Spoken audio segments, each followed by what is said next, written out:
A mensagem de hoje que eu quero falar com vocês, baseado no tema A Jornada do Vencedor, é sobre devoção.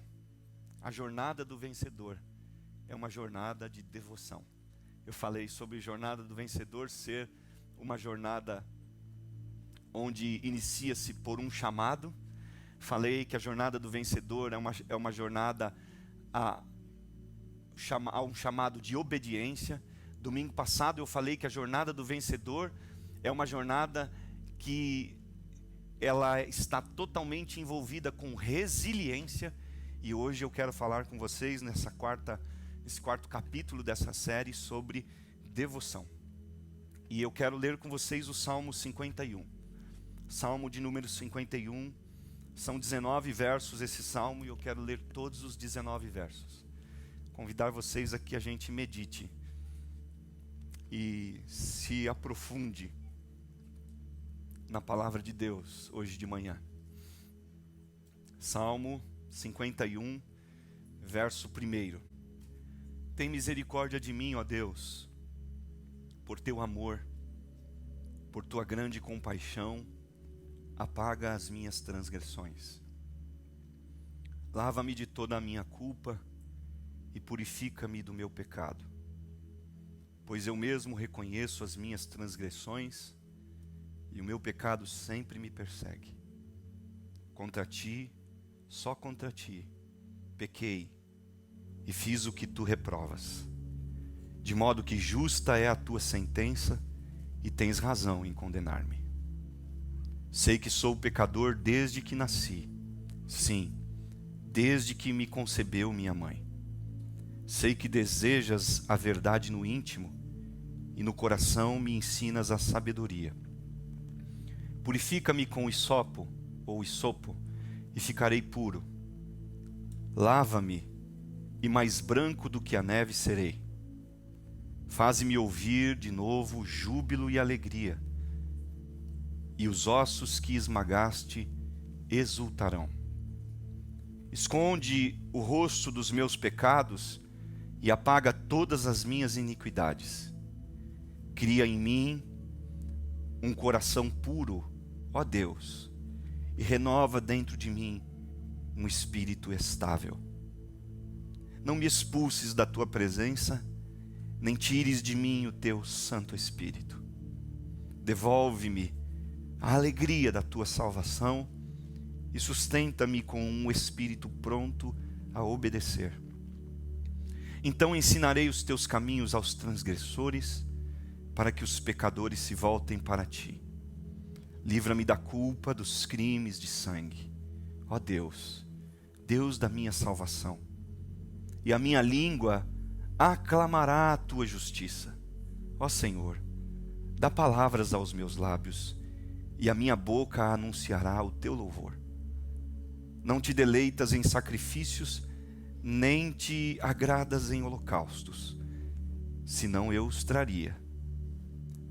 Os sacrifícios que agradam a Deus são um espírito quebrantado, um coração quebrantado e contrito, ó Deus, não desprezarás. Por tua boa vontade faze Sião prosperar, ergue os muros de Jerusalém. Então te agradarás dos sacrifícios sinceros, das ofertas queimadas e dos holocaustos e novilhos serão oferecidos sobre o teu altar. Amém. Vamos orar? Quantas pessoas que você conhece que estão precisando hoje de um socorro de Deus? Ginalda me ligou pela manhã falando de uma sobrinha dela, especial, de 30 e poucos anos. Está internada na UTI, os rins já pararam e a Ginalda está lá com o coração partido, com medo de perder a sobrinha e cheia de dor por essa situação. Nós continuamos orando pelo Joshua, pela Mel, pelo Josias, nossa família que está precisando também de socorro de Deus. A gente continua orando pelos irmãos lá de Port Charlotte que estão contaminados por Covid. Nós temos já 3 famílias que estão contaminados. Uma delas, a Nissin, essa semana testou negativo, graças a Deus, superou o Covid, ela e o filho. Mas nós temos algumas pessoas ali ainda que precisam de ação de Deus. E quantas pessoas que talvez você saiba, conheça e eu não sei. Vamos orar juntos por eles.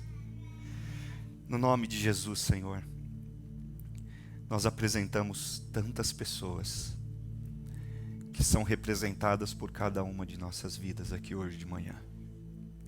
Pessoas que não foram citadas neste microfone, mas que está no pensamento e no coração dos meus irmãos que estão aqui, assentados neste lugar, ou ligados nesta conexão online, precisando de um socorro por eles ou por alguém. Socorre, Senhor. Em nome de Jesus, vai ao encontro desses muitos necessitados. Cura os que precisam de cura. Liberta os que precisam de libertação. Transforma os que precisam de transformação.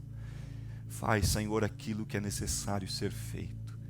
Visita os teus filhos, Senhor. É a minha oração, junto com os teus filhos. E a minha gratidão no nome de Jesus. Amém. Eu li uma história outro dia sobre o cão e o gato. De que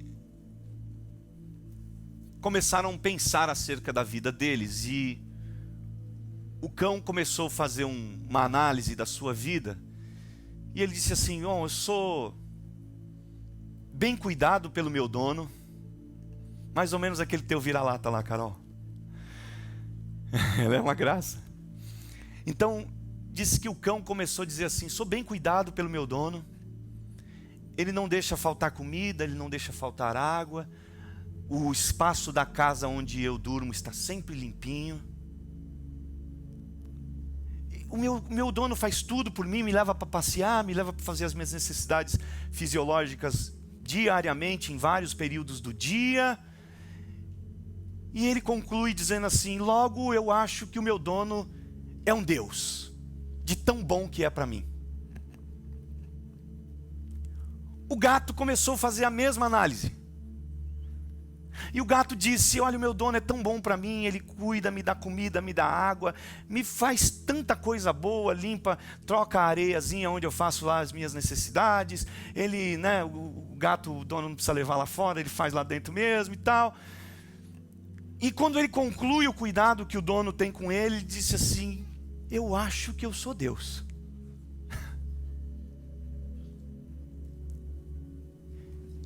E a reflexão que Deus põe no meu coração hoje de manhã, e eu leio o Salmo 51, porque nessa série de jornada do vencedor, Deus me desperta na vida de Davi. Eu estou falando todos os domingos sobre Davi.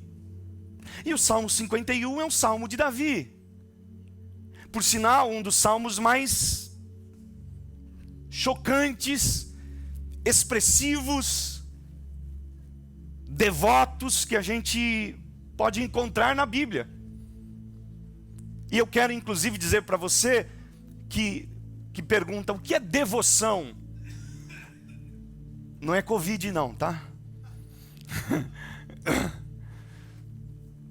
Devoção é uma intenção, é uma afeição intensa a Deus. Você diz assim: devoção o que é, pastor? O que eu posso...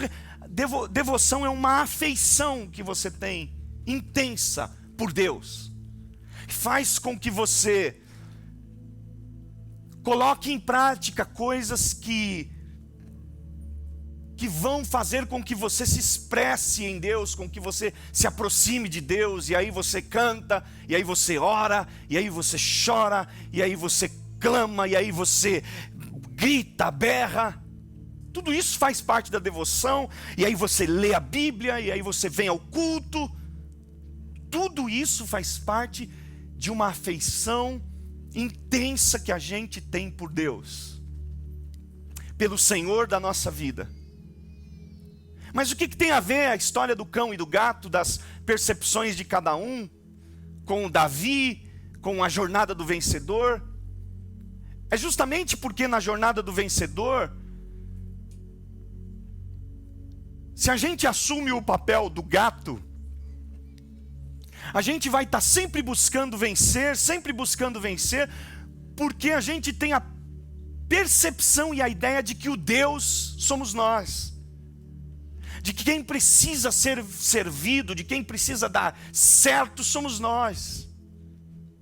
E a gente se esquece que na caminhada da vida, nós temos um Deus que cuida de nós, não porque a gente é divindade, mas porque Ele é o Senhor, que resolveu nos amar, que resolveu nos cuidar de nós, mesmo a gente sendo ainda pecadores. Então esse Davi, que está fazendo o Salmo 51 e que está escrevendo o Salmo 51, é um exemplo. Em primeiro lugar, ele é um exemplo de vencedor. Ele era um pastorzinho desprezado na casa do seu pai, eu já falei aqui, ele tinha 7 irmãos. Os 7 irmãos, quando o sacerdote chegou para ungir um dos filhos de Jessé como rei, Jessé, o pai de Davi, apresentou todos os 7 e se esqueceu de Davi, a ponto do sacerdote dizer assim: não tem mais ninguém? E ele disse: tem um, está lá no pasto. E o sacerdote disse: então traga ele. E eles mandaram trazer Davi. Então esse Davizinho que estava lá esquecido no pasto, é o homem que Deus vai tirar do pasto e vai dizer: vou fazer de você rei. Acabaram os problemas de Davi? Não, só começaram. Sabe por quê? Porque anúncios das grandezas de Deus não significam que os problemas acabam. Pelo contrário, quando você se encontrar com a palavra de Deus e com a promessa de Deus, saiba que aí é o início. No dia em que você se encontra com a palavra e com a promessa, é o início das muitos desafios que você vai ter que enfrentar na vida, dos muitos gigantes que você vai ter que derrubar, das muitas dificuldades que você poderá viver, mas em todas elas, Deus estará contigo, te dirigindo e fazendo com que a unção que Ele depositou em você, quando disse a você o que faria através da sua vida, te fará chegar lá no fim como alguém vitorioso. Davi sai do pasto, passa pelo palácio num estágio, a gente já leu, depois derruba o gigante, e volta para o palácio agora como um guerreiro, e depois foge do palácio, e como um guerreiro e como genro do rei, depois tem que fugir do palácio porque o seu sogro, o seu rei quer matá-lo, e passa um tempo enorme da vida fugindo pelas cavernas e desertos da Judéia. Chega aí buscar exílio em outros países, como na Filístia. Mas um dia Deus traz Davi de volta. Quando o trono do reino tinha sido desocupado, Deus disse: agora está na hora de voltar, porque agora você vai sentar, Davi, no trono, o trono que eu te prometi lá naquele dia, por meio do profeta Samuel. E Davi sentou no trono e se tornou o quê? Rei de todo Israel. Que vitória! Que história linda! Que magnífico! E se você for em Israel hoje, lá em Jerusalém, você vai ter a oportunidade de ir num pequeno museu, onde existe uma urna, um caixão, com uma bandeira, que inclusive na bandeira de Israel tem lá a estrela de Davi. E naquele caixão está pelo menos simbolizada a vida desse rei brilhante que Deus levantou do meio do pasto. Ele foi vitorioso? Foi. Mas por que Davi foi vitorioso? Porque Davi era alguém de devoção. Porque Davi era alguém que tinha vida diante de Deus. Lá na escolha de Samuel, você diz: como isso, pastor? Como eu descubro isso? No dia em que Samuel foi escolher, que todos os filhos estiveram diante dele, a Bíblia diz que ele olha para os primeiros filhos que Jessé apresenta e diz: é esse. Os caras eram ajeitados, eram alinhados, tinham postura, tinham brilho, tinham músculos, eram fortes. E quando Samuel se atenta para a aparência, diz a Bíblia, ele se atentou para a aparência e para a estatura. Deus disse: Samuel, você vê o que está diante dos olhos, eu me atento para o coração. Davi era um adorador. E lá no capítulo 16, no versículo 18 de 1 Samuel, quando o rei está perturbado e dizem assim: rei, nós conhecemos um homem. Eles estavam falando de Davi, depois da unção. Sabe qual que é o testemunho deles? O testemunho deles é o seguinte: nós conhecemos um homem que sabe tocar bem, que é um guerreiro valente, que fala bem, que tem boa aparência, e o Senhor está com ele. Quando eles dizem isso, isso mostra claramente que Davi era alguém que tinha uma vida devota. Vida devota é vida de comunhão com Deus. Vida devota é vida de alguém que tem desejo por Deus sempre, sempre, sempre na sua caminhada. É alguém que quer depender de Deus em todo momento. E esse homem que vai chegar ao rei, ao trono, é o homem que vai chegar porque ele é um homem de coração devoto. Davi assume o reinado depois de alguns anos, ou antes de assumir o reinado, Davi vai viver perseguições. E aí agora você diz assim: bom, lá no começo, quando Davi não era nada, ele era devoto a Deus. Como é que é Davi no meio da caminhada? Lá no meio das perseguições, Davi inclusive teve chance de se dar bem na vida. Mas quando ele percebe que o se dar bem na vida com os homens vai fazer com que ele ande para trás na vida espiritual, ele não faz. Perceba isso. Porque vão existir negócios e oportunidades batendo na tua porta nessa terra aqui, ó, que vai dizer para você: é hora de você se dar bem. Mas quando você for consultar a Deus, como Davi foi, quando você consultar a sua alma, os seus princípios espirituais e cristãos, talvez o Espírito Santo fale ao seu coração dizendo: isso vai te fazer bem financeiramente, mas vai fazer mal espiritualmente. O que é que você faz? O que é que você vai fazer? Se alguma coisa for te fazer bem financeiramente e humanamente falando, e mal espiritualmente. Davi deu um passo para trás. Quando ele viu que ele podia matar o rei e se tornar o herdeiro do trono, ou o sucessor do trono, mas fazer de forma covarde, fazer de forma desonrosa, tocar no ungido de Deus. O que é que Davi diz?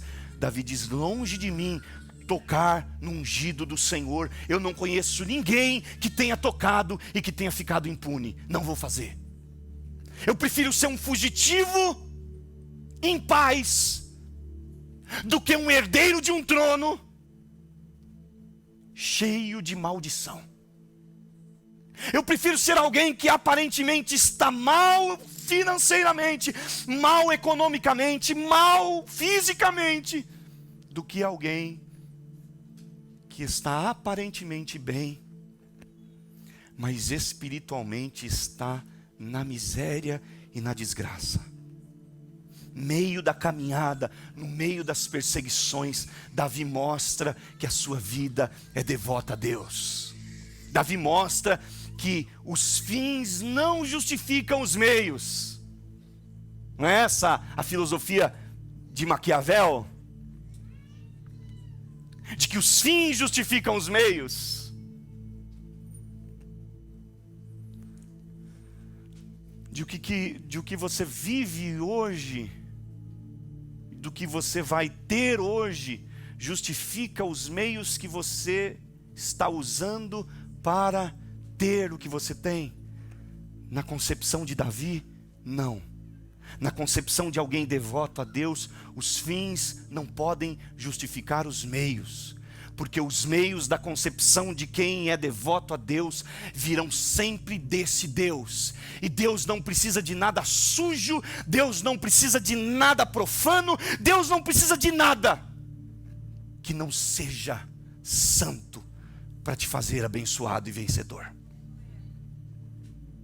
Davi continua mostrando que no meio da perseguição, ou no meio da caminhada, ele é devoto. Quando no Salmo 54, ele tem os Zifileus, que foram acusá-lo diante de Saul, fazendo uma acusação injusta. Olha o que ele escreve no Salmo 54. Ele diz: salva-me, ó Deus, pelo teu nome, defende-me pelo teu poder. Ouve a minha oração, ó Deus, escuta as minhas palavras. Estrangeiros me atacam, homens cruéis querem matar-me, homens que não se importam com Deus. Certamente Deus é o meu auxílio, é o Senhor que me sustém. Ele está perseguido. Ele podia dizer: quer saber? Esses caras estão me perseguindo. Eu vou resolver isso aqui. Mas no meio da perseguição, esse homem se mantém devoto. Ele se mantém compondo salmos, escrevendo salmos das orações que ele fazia a Deus. Como está a tua alma? Como está teu espírito? Como está a nossa vida? Como está a tua devoção? Porque não existe vitória se não tiver devoção. E você não vai se manter na vida se você não estiver vivendo essa entrega total e profunda a Deus, que é o Senhor que pode te fazer vitorioso. Davi, eu falei aqui no domingo passado, de um dia que ele salvou uma cidade dos filisteus, e depois que ele salvou a cidade, Saul descobriu que ele estava lá, e começou a caminhar com o exército para prendê-lo. E ele vai consultar a Deus e dizer: Deus, os moradores de Keila vão me entregar para Saul, se Saul vier mesmo. Deus disse: vão. Nesse mesmo dia, Davi sai da cidade de Keila e foge, e Saul cerca ele. E essa história também é narrada por Davi num dos salmos, e está narrada no Salmo 31. E é bonito porque no livro de Samuel a gente vê a história narrada, mas no livro dos Salmos a gente vê a história da devoção de Davi no meio de uma narrativa. Porque Davi está entre as montanhas, e Saul está cercando ele com o exército de um lado e de outro. E quando Saul está chegando perto, sabe o que acontece? A Bíblia diz que alguém chega para Saul e diz: Saul, estão atacando Jerusalém. Os filisteus subiram lá na sua ausência e estão atacando. A gente precisa voltar, Saul. Quando Saul estava aqui de tocar em Davi, Deus promoveu uma saída. Deus promoveu um livramento. E nesse dia, Davi coloca o nome dessa situação. Ele diz assim: essa situação se chama Ramalecote, significa rocha de escape. Porque naquelas montanhas Davi ia ser pego, ia ser destruído, mas o seu coração está em Deus. E quando você tem o seu coração em Deus, ainda que pareça, quando parece que você vai ser destruído, Deus promove o livramento e te livra da morte, e te livra da ruína, e te livra da desgraça. Olha o que diz o Salmo 31, no verso 21 em diante. Ele diz: bendito seja o Senhor, pois mostrou o seu maravilhoso amor para comigo quando eu estava numa cidade cercada. Alarmado eu disse: fui excluído da tua presença. Olha como está o coração desse homem. Ele diz assim: fui excluído da tua presença. Olha o que Davi está pensando. Ele está dizendo: eu fui excluído de Deus. E ainda que você se sinta em algum momento da tua vida abandonado por Deus, eu quero dizer para você: não deixe de clamar, não deixe de abrir o seu coração para esse Deus, porque é nos momentos das nossas maiores crises e sinceridades, quando a gente acha que realmente foi abandonado por Deus, que Ele levanta o livramento e mostra para a gente que na verdade Ele está conosco nas mãos, cuidando da gente, trabalhando na nossa vida, aperfeiçoando o nosso caráter, usando meios para nos aperfeiçoar e nos abençoar. Então ele está dizendo assim: alarmado eu disse, fui excluído da tua presença. Aí ele continua dizendo: contudo, ouviste as minhas súplicas quando clamei a ti por socorro. Amém. O Senhor, ou melhor, verso 23, ele disse: amem o Senhor, todos vocês, os seus santos. Agora esse homem que está dizendo eu fui excluído de Deus, ele está incentivando as pessoas a amarem esse Deus como ele ama. Deus cuida de quem o ama. Vale a pena amar esse Deus, porque num amor terreno você pode ter sido decepcionado, você pode ter sido traído, você pode ter sido frustrado, mas num amor com Deus, Ele nunca vai deixar você abandonado, nunca vai te deixar na mão. Ele diz: amem o Senhor todos vocês, os seus santos. O Senhor preserva os fiéis, mas aos arrogantes dá o que merecem. Aí ele diz: sejam fortes e corajosos, todos vocês que esperam no Senhor. No meio da caminhada de Davi, ele está mostrando, é necessário esperar em Deus, e quando a gente espera, Deus envia livramento, Deus envia socorro. Então o que eu preciso fazer? Seja forte, seja corajoso. Por quê? Deus não vai fazer? Vai fazer, mas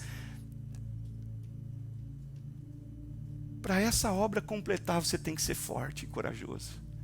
Força fala das resistências que você tem que ter para suportar esse tempo de dificuldade.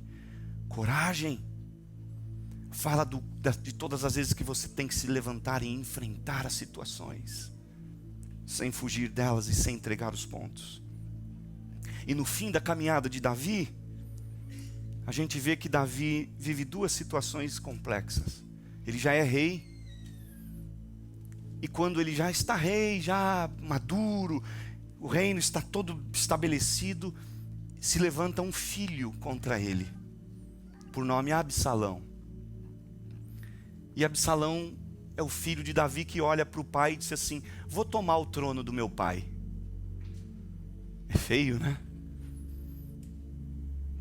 Esse homem que não tinha ousado matar um rei ímpio, matar um rei maligno que estava perseguindo ele, agora tem um filho que está dizendo: vou tomar o reino do meu pai. A troco do quê? E o pior, esse filho era um imoral, era um assassino. Ele tinha matado o próprio irmão dele. Absalão tinha matado Amon, o seu irmão. Era um assassino em Israel. Viveu fugido da presença do rei há alguns anos, e quando volta, começa a armar conspirações contra o seu próprio pai e disse: vou matar. Sabe o que é que Davi faz, esse homem de devoção? Quando dizem para ele: Absalão, o rei, está manipulando uma parte de Israel para assumir a tua cadeira, e é o teu filho. Sabe o que Davi faz? A Bíblia diz que Davi se levanta do trono e diz: se ele está vindo, eu estou indo. Eu não vou lutar. Como que se estivesse dizendo: quem me deu essa cadeira foi Deus, e quem te mantém na cadeira que Ele te dá é Deus também. Quem te dá as bênçãos, quem nos dá as bênçãos é poderoso para nos garantir nelas. Quem cuida da gente é Deus. Sabe o que Davi faz? Davi sai do trono. Como é que ele sai de qualquer jeito? Não. Segundo Samuel, capítulo 15, versículo 30, olha o que diz a Bíblia: Davi, porém, continuou subindo o Monte das Oliveiras, o mesmo lugar onde Jesus passou a sua agonia do Gólgota, antes do Gólgota. Davi, porém, continuou subindo o Monte das Oliveiras, caminhando e chorando, com a cabeça coberta e os pés descalços. E todos que iam com ele também tinham a cabeça coberta e subiam chorando. Davi está saindo do trono, depois de rei, no final da sua caminhada, em total entrega e em total devoção a Deus, porque ele é um homem de coração devoto. Mais para frente, Deus restitui o trono. Vocês sabem a história: Absalão morre. O filho de Davi, nessa tentativa de perseguir Davi, morre. E aí Davi volta para Israel. Davi volta, é restituído a ele o trono. E já no final da sua vida, Davi resolve contar a população de Israel, e quando resolve contar a população de Israel, Deus fica irado. E Deus promete punir Davi e punir o reino de Israel por causa daquela atitude de Davi, porque aquela era uma atitude que representava a incredulidade. Por quê, pastor? Por que o rei não podia contar as pessoas? Porque quando Davi contava o exército, ele estava se preocupando se ele podia se garantir nas batalhas ou não.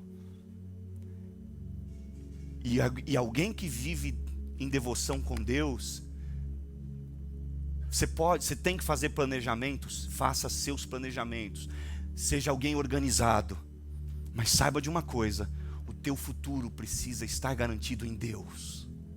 Não pode ser nos teus planejamentos. Você nesse país pode dizer assim: eu tenho investimentos enormes aqui que garantam a minha vida. Ainda que você tenha enormes, nunca pense que eles podem garantir a tua vida, porque só Deus pode garantir a nossa vida. E quando Davi conta o exército, ele está querendo ver isso, qual que é a garantia humana e física que ele tem. Deus pune Davi. Deus manda ele escolher que tipo de castigo que ele queria. Deus escolhe 3 meses fugindo dos seus inimigos. Escolha 3 dias de assombro total, ou 3 anos de fome e peste na terra. Quando o profeta pergunta para Davi o que ele quer, ele responde ao profeta dizendo: sabe o que eu quero, profeta? Fala para Deus que eu quero cair nas mãos dele, porque as mãos dos homens seriam inclementes, mas as de Deus são misericordiosas. O profeta disse: então Deus manda te dizer que 3 dias vai haver terror na terra. E a Bíblia diz que Deus mandou um anjo destruidor e começou a matar as pessoas. Mas Deus é tão misericordioso que Deus, no primeiro dia, esse anjo parou. Deus mandou o anjo parar. Tinha 70 mil pessoas mortas já. E a Bíblia diz que Deus mandou o anjo parar, porque esse Deus era um Deus misericordioso. Por que eu estou falando sobre isso, gente? Por que eu estou falando sobre o ser vitorioso, ser alguém que tem o coração devotado a Deus? Eu falo para vocês 4 coisinhas interessantes aqui nessa bênção de um coração devoto. A primeira delas é que um coração devoto se ocupa com questões de santidade. Por isso que no Salmo 15 Davi diz: Senhor, quem habitará no teu santuário? Quem poderá morar no teu santo monte? Esse Davi que escreve isso no Salmo 15 é alguém devoto, e alguém devoto está sim preocupado com questões de santidade. Ele está dizendo: quem pode habitar no seu santuário, Senhor? Quem pode morar no seu santo monte? Sabe, a tua vitória, ela advém da tua devoção, e a tua devoção precisa querer santidade, separação para Deus. Porque santidade é isso. O que é santidade, pastor? Santidade é alguma coisa que eu tenho que usar ou tenho que deixar de usar? Não! Santidade é uma vida de intimidade, de proximidade com Deus, e distanciamento das coisas dessa vida, das coisas deste mundo. Santidade é você se revestir dos valores de Deus, e você se abster, você jogar para longe os valores dessa vida e deste mundo. E um coração devoto é um coração que está buscando santidade. A segunda coisa que um coração devoto vive é que um coração devoto pode até ser que peque, mas não ficará sem buscar perdão. O Salmo 51, que a gente leu na introdução dessa mensagem, é exatamente o salmo do dia em que Davi foi confrontado pelo profeta do maior ou do mais grave e escandaloso pecado que ele tinha cometido, e que talvez um rei crente de Israel cometeu. Não estou falando os ímpios, estou falando o crente. Porque o ímpio pode tudo, o crente não. Inclusive eu li uma mensagem essa semana do Jonathan Edwards. E o Jonathan Edwards disse: a terra é o único inferno que os crentes terão que suportar, e é o único paraíso que os ímpios haverão de desfrutar. É forte, não é? Então, se você acha difícil viver na terra, fica tranquilo, porque você, sendo de Cristo, vai para um céu, e o único inferno que você tem que suportar é essa terra. São as tentações, são as investidas desse mundo sistêmico que quer te destruir, que quer te tragar. Você que é de Jesus, o único inferno que você tem que suportar é essa terra. Porque quando você deixar de viver aqui, ou o dia que Jesus vier buscar a igreja, você já não tem mais nenhum tipo de infortúnio na tua vida. Você vai para o céu. Agora o ímpio, que não quer saber de Deus, a terra é o único paraíso dele. Infelizmente. Porque a vida sem Cristo leva o homem ao inferno eterno, onde ele vai ter que daí viver a vida inteira debaixo do sofrimento, da agonia e da angústia.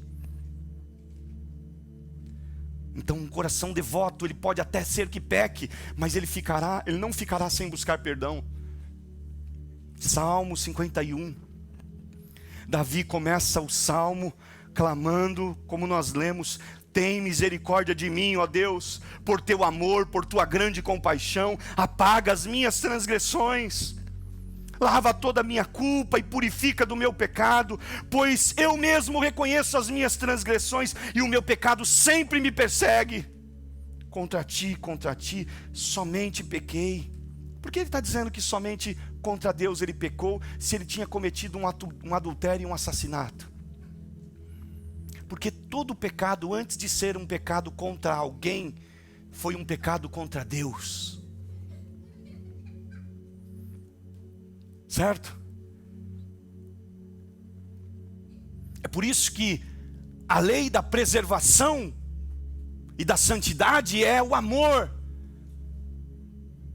Por isso que na antiga aliança, Deus disse: não adulterarás. E quando Jesus confirma os mandamentos, Jesus não fala não adulterarás, mas ele diz: ama o teu próximo como a você mesmo. Porque quando eu amo como eu amo a mim, logo eu não faço as coisas que vão prejudicar o meu semelhante. Eu não vou mentir, eu não vou roubá-lo, eu não vou caluniá-lo, eu não vou prejudicá-lo, eu não vou fazer nada. Por quê? Por causa da principal lei que Deus estabeleceu no nosso coração, que é a lei do amor.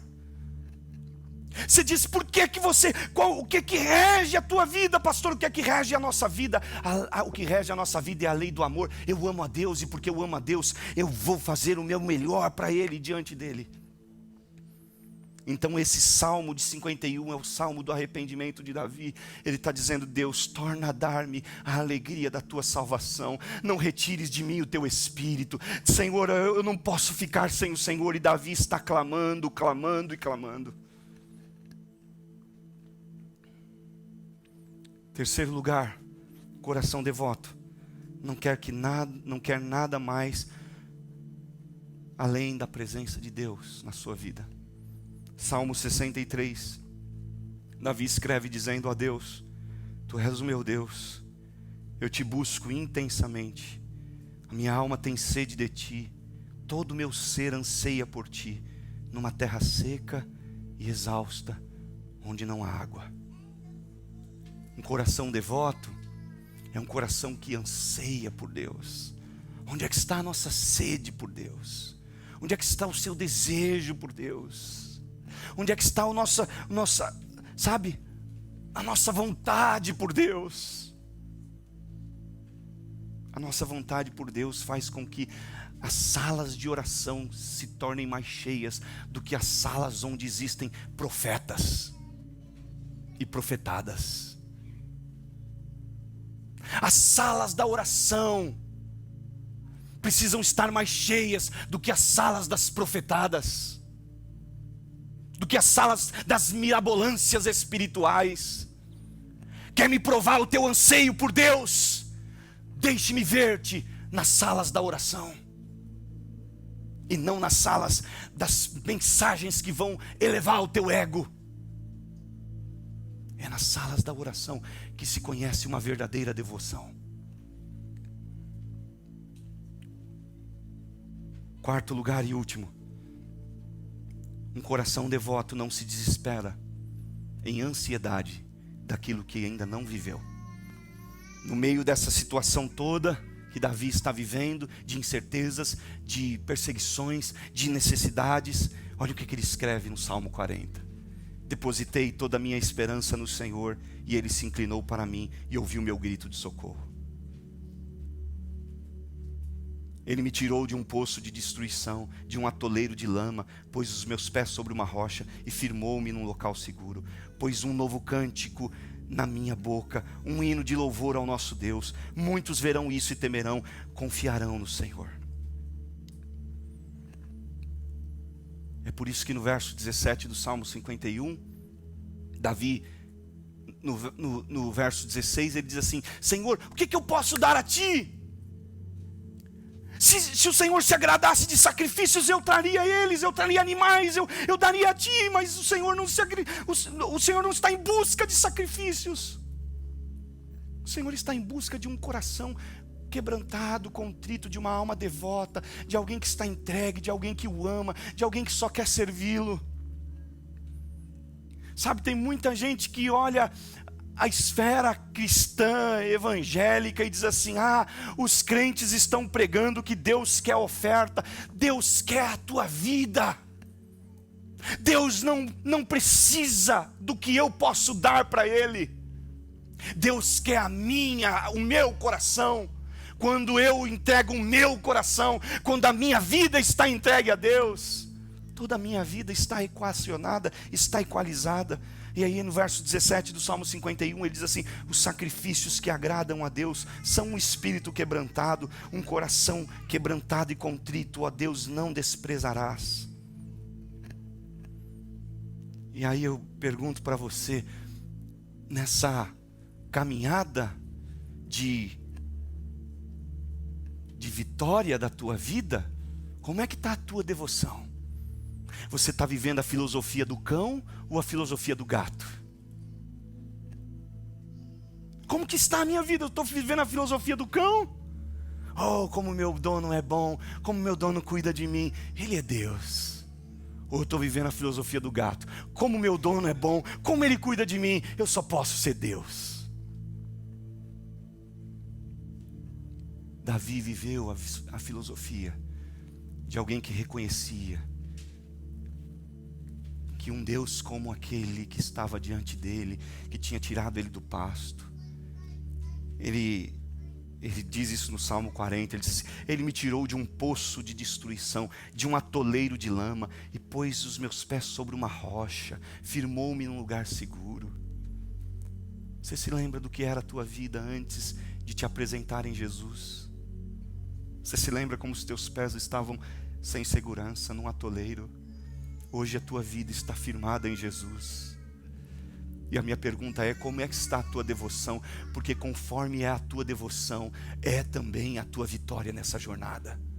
Conforme for a tua devoção, será também a tua bênção nessa vida. Se a tua devoção for grande, a tua vitória será grande. Se a tua devoção for pequenininha, se a gente der para Deus o que sobra, se a gente tratar Deus como o nosso serviçal, o nosso servidor, a gente vai ser fraco, a gente vai ser pequeno, a gente vai ser débil. Mas quando a gente trata Deus como Ele é, Senhor, gente, Deus nos tira da fraqueza e faz de nós fortes. É por isso que 1 Pedro capítulo 2, o Senhor disse: vocês antes não eram povo, mas agora vocês são povo do Senhor. Vós sois geração eleita, nação santa, povo adquirido. Vocês antes eram estranhos, mas agora vocês são amigos de Deus. Antes vocês eram bastardos, mas agora vocês são filhos. Aleluia. O tamanho da devoção, da tua devoção, será o tamanho da tua vitória. O tamanho da tua devoção é o tamanho da tua grandeza nessa vida e nessa jornada. Minha pergunta é: como está a tua devoção? Como está essa busca sua incessante por Deus? Como está essa busca sua intensa? Será que tem intensidade mesmo? Ou você está vivendo assim, ó, quando dá, como dá, do jeito que dá? Será que tem mesmo esse anseio? Porque olhe para Davi. Você quer vencer ou não quer? A gente quer vencer ou não quer? A gente quer ter sentido na vida ou não quer? Davi teve, mas Davi se manteve no propósito de Deus. Eu falei domingo passado aqui sobre Saul, ou domingo retrasado, no princípio da obediência sobre Saul. A mesma unção que Davi teve, Saul teve. Foi a mão do mesmo profeta que ungiu Davi, foi quem ungiu Saul. Qual que foi a diferença? Que Saul morreu na maldição e Davi morreu na bênção. A diferença é que Davi foi alguém devoto a vida inteira. Saul provou da devoção, mas não manteve-se na devoção. Ele provou da devoção, mas ele se encantou com a glória. Ele se encantou com o poder. Ele se encantou com a grandeza. Davi provou da devoção e nada tirou o encanto dele pela devoção. Ele conheceu o reino, ele conheceu a glória, ele conheceu o ouro, ele conheceu o poder, ele conheceu tudo. Mas nada tirou da mente de Davi que a melhor coisa de se estar era na presença de Deus.